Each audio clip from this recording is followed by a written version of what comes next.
Hi everyone, and have a nice day. Welcome to Speaking Contest Real Life English School Year 2021-2022. We are Hương Giang and Thanh from class 9A1 at Hương Secondary School. As you know, from generations, learning played an important role in our life.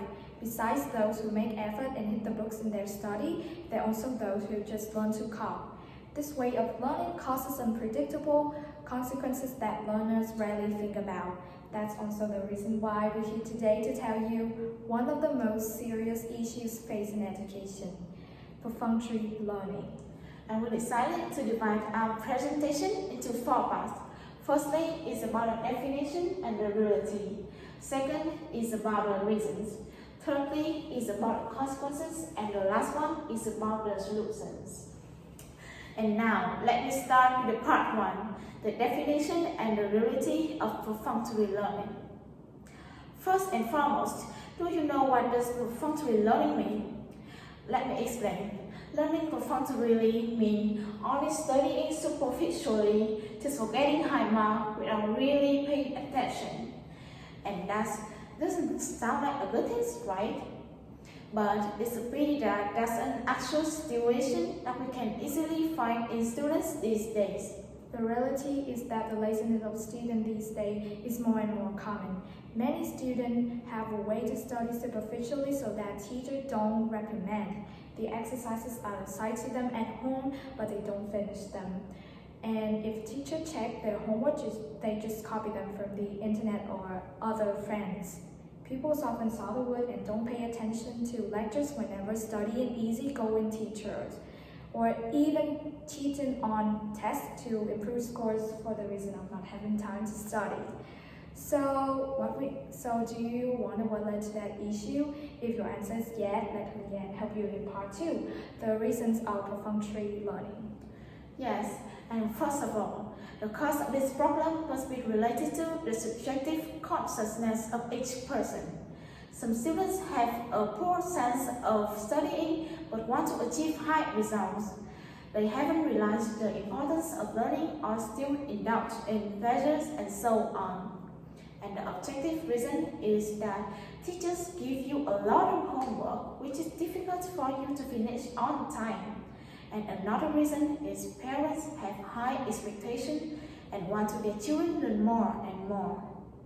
And those reasons have led to unpredictable consequences. So what are the consequences?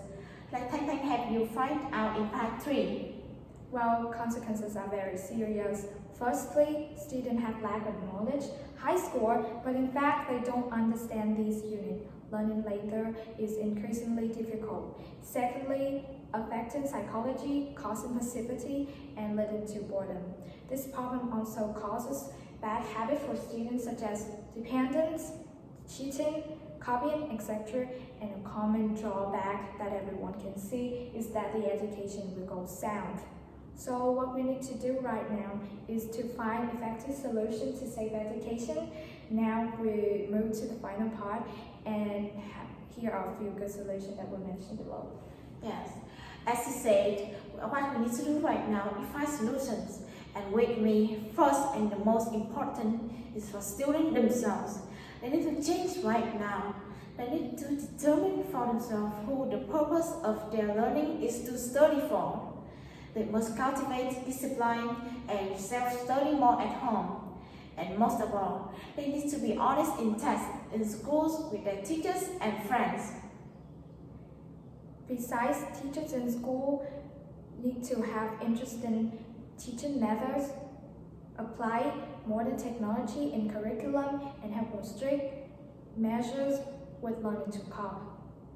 We should organize extracurricular activity to improve social skills and educate students the importance of learning. Last but not least, parents also play an important role in their children's awareness. They should encourage their children to study instead of focusing on achievement. Yes, especially in the COVID-19 pandemic nowadays, students are more easily distracted in their learning. So they need to be more self-disciplined, as well as schools and parents manage their student learning together. And that point also brings us to the end of our presentation. In conclusion, perfunctory learning is a big problem of the education.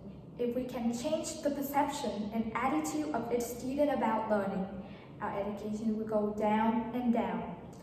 And therefore, from today, each of us need to take responsibility to change this problem, especially for our students, because education is the only way to a good future. We only account for 30% of the world's population, but we hold the future of all mankind.